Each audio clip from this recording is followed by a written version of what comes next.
Sampung nakakatakot na abandonadong barko na natagpuan ng mga tao. Ang mga barko ay sasakyang pandagat o watercraft na karaniwang ginagamit sa paglalakbay sa karagatan. May iba't ibang klase ng barko, depende sa kung saan mo ito gagamitin.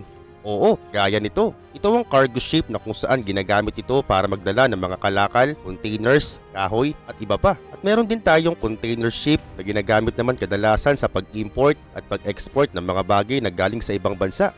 At heto naman ang oil tanker na nagtatransport ng mga krudo o mga petrolyo. At syempre hindi mawawala ang passenger ship gaya ng Tugo. At sa kabila nito meron din tayong fishing vessels na palaging hinaharang sa may South China Sea. Sabayan pa ng mga navy ship ng mga militar at marami pang iba. Pero sa video na ito lihis tayo ng bahagya. Sapagkat dito pag-usapan natin ng mga 10 nakakatakot na abandonadong barko na natagpuan ng mga tao. Kailan ba ito inabandona at bakit ito inabandona? Yan ang ating aalamin. This is Arvin Polo TV. Please subscribe for more video updates. Kaya naman simulan na natin. Number 10. SS America. Ang SS America ay isang kilalang barkong pandagat na ginamit para sa mga ocean liner services noong kalagitnaan at huli ng 20th century. Ang ocean liner services ay mga regular na ruta na tinatawag na ocean liners. Ito naghahatid ng mga pasahero at kargamento mula sa isang bayan patungo sa ibang lugar. Ang mga ocean liner ay karaniwang ginagamit sa pang long distance voyage at kadalasang may sunusunod na schedule. Ang SS America ay binuo noong dekada 1930 sa ilalim ng United States Lines. Nagsimula ito bilang isang barko ng militar na tinatawag na USS Westport AP-23 na ginamit pa noong World War II. At pagkatapos ng digmaan, inenta ito kaya naging ocean liner. Ang pangalan ng SS America ay nagsimula noong taong 1946 pa. Ito'y tinuturing na isang icon ng panahon ng Golden Age of Ocean Liners dahil sa ganda ng postura ng barkong ito. Nakilala pa nga ang SS America dahil sa magara nitong interior design, malawak na deck at standard service ng kapitan at crew. Sinasabing ito'y isa sa mga prestihiyosong barko noong panahon na yun dahil nga ginamit pa nga ito sa mga transatlantic voyage. Ang barkong ito ay naglayag simula sa Estados Unidos patungo sa Europa at iba pang malalayong bansa. Pero sa kasagsagan ng tagumpay ng SS America, naglabasan na mga makabagong ways to travel gaya ng mga eroplano noong mga panahong yun. Kaya naman ito naging dahilan kung bakit bumaba ang demand para sa ocean liner. At ang resulta, nalugi ang kumpanya. Pero sa kabila nito, noong 1964, nagawa pa itong isaayos pa pero tinigil din sa kalaunan. At sa huli noong 1994, ang barko ay tuluyan ng nasira habang ito'y nasa ilalim ng pangangalaga ng mga Omani investor. At ngayon ito'y makikita sa isla ng Fuerteventura sa kapuluan ng Canary Island, Espanya. At makikita ang barko na mga yero na nga lang natitira. At tutuluyan pa itong nawala sa eksena dahil sa epekto ng pag-ulan, malalakas na hangin at alon at iba pang mga kalamidad. Number 9. MV Lyubov Orlova. Ang MV Lyubov Orlova ay isang dating Russian cruise ship na kinilalang ghost ship dahil sa mga kontrobersyal na pangyayari matapos itong mawala at hindi mahanap ng mga otoridad sa karagatan. Ito'y binuo noong 1976 sa may Yugoslavia na parte noon ng Southeast at Central Europe. Ang cruise ship na ito'y pangunahing ginagamit sa pag-cruise sa mga lugar gaya ng Antarctica at Arctic. Ngunit ang mga taong 2010, nagkaroon nga ito ng ilang mga technical issue. Kaya naman inayos ito ng mga salvors.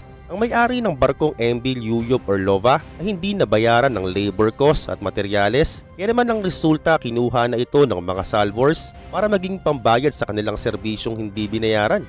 Oo, ganun ang patakaran noon hanggang ngayon. Kapag gumagawa sila o di naman kaya meron silang kontrata, at pag di mo binayaran ng kanilang serbisyo, ang unit mo mismo ang kabayaran. At habang kinukuha na nga ng mga salvors ang barko, ay ang tali ng barko na nakakonekta sa may salvors ay naputol habang ito'y hinahatak nila papuntang Europa. At nung mga panahon yun habang hinahatak ang barkong MV Lyubov Orlova, wala itong laman. At sa kabila nito dahil nga naputol ang panghilan nilang tali, nagsilbi na lang itong basurang barko sa Atlantic Ocean. At matapos ng ilang araw, gumawa pa rin ng search and rescue operation ng bansang Canada para hanapin ito pero di na nga nila ito nakita pa.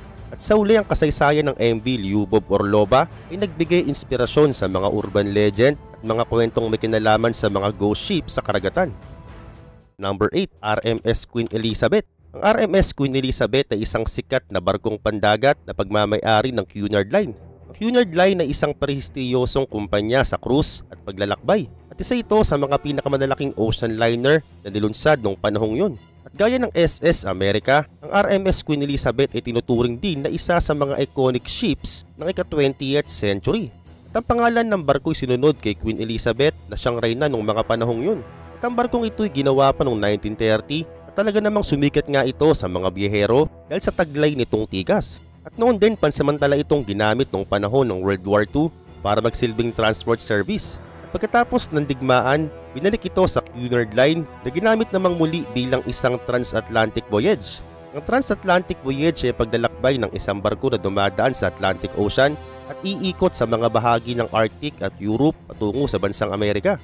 At gaya din ng ibang mga cruise ship line, nalugi din ng Queen Elizabeth dahil nga sa pag-usbong ng mga makabagong eroplano at mga aircraft na ginagamit na ng mga pasahero. At noong 1968, ang RMS Queen Elizabeth ay dinaong sa isang dry dock para ayusin. Pero nakakalungkot, ang ilalim na parte ng barko ay nasunog. Kaya naman hindi na ito napasama pa sa mga ocean liner. At noong 1972, tuluyan nang nasunog ang nakadaong na barkong ito sa Hong Kong port. At nang nasunog, tinapon na lang ito sa isla ng Kwai Tsing sa Hong Kong at sinunog pa ang iba pang bahagi nito. Number 7, ang MVE Evangelia. Ang MVE Evangelia ay isang Greek cargo ship na binuo noon pang 1942. At noong 1982, habang ito ay nakadaong sa Newfoundland, Canada, ang barko ay nagkaroon ng engine problem at ipilitang bitawan na lamang ito ng mga tripulante na nakasakay dito. At matapos nito, natagpuan ito noong 1986 ng mga otoridad ng Estados Unidos na nakadaong malapit sa North Carolina. Binenta ito sa isang Amerikanong negosyante at ginawa niya itong cargo ship ulit.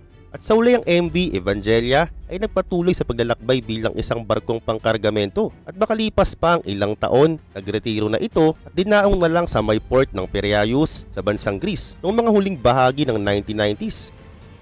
Number 6, SS Maheno. Ang SS Maheno ay tinayo noong 1904 sa may Sildebank, Scotland at naging sikat ito sa Australia, lalo na sa bansang New Zealand.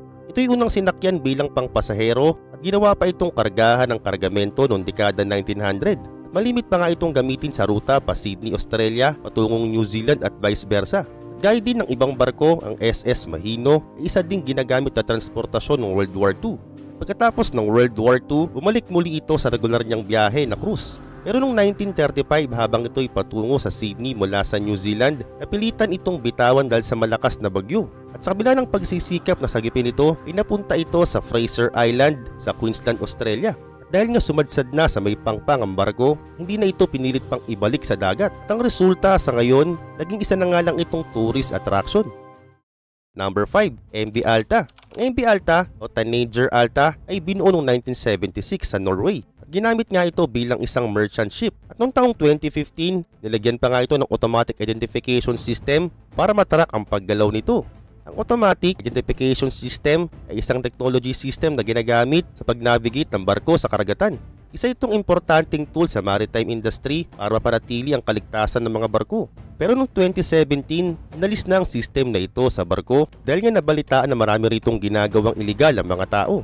Dahil dito, ang barko ay galing sa Greece papuntang Haiti ay nagkaroon ito ng engine failure. Kaya naman ito'y iniwang abandonan ng mga tripulante at nagpaalon-alon na lang ito sa karagatan. Dahil sa malakas na alon, dinala ng alon ng barko sa baybayin ng County Cork, Ireland noong February 2020. Ang barko ay nakasadsad at kinakalawang sa gilid ng Country Rock Island. Ginawa na lang itong center of attraction ng mga turistang nagpupunta rito. Number 4, SS City of Adelaide.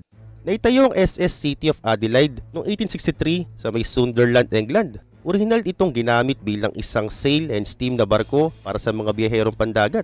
Ang sail and steam ay uri ng paraan para mapalayag ang isang barko. At pag sinabing sail ang barko, ito'y umaasa sa hangin gamit ang mga mahabang tela. At ang steam naman ay paggamit sa makina ng barko. Noong 1893, ito'y ginawang isang tuluyan ng pure steamship na barko. At tinuturing na nga itong maritime heritage ng South Australia. Ang isa sa mga mahalagang bahagi ng kasaysayan ng SS City of Adelaide ay ang kanyang naging papel bilang isang immigration ship na ginamit para sa pag-angkat ng mga imigrante mula UK papuntang Australia noong late 1800s at early 1900s. Ito'y kilala nga rin bilang Dakaric pagkatapos itong gamitin bilang bahagi ng Royal Navy noong World War II. Gayunpaman ang SS City of Adelaide ngayon ay nasa ilalim na ng pangangalaga ng City of Adelaide Preservation Trust. Ito'y makikita sa may Dock 1 Port, Adelaide, South Australia, kung saan ito'y bukas para sa mga bisita at mga turista. Naglalaman pa nga ito ng mga exhibit at impormasyon tungkol sa kanyang kasaysayan. Number 3. USAT General Hoyt S. Vandenberg.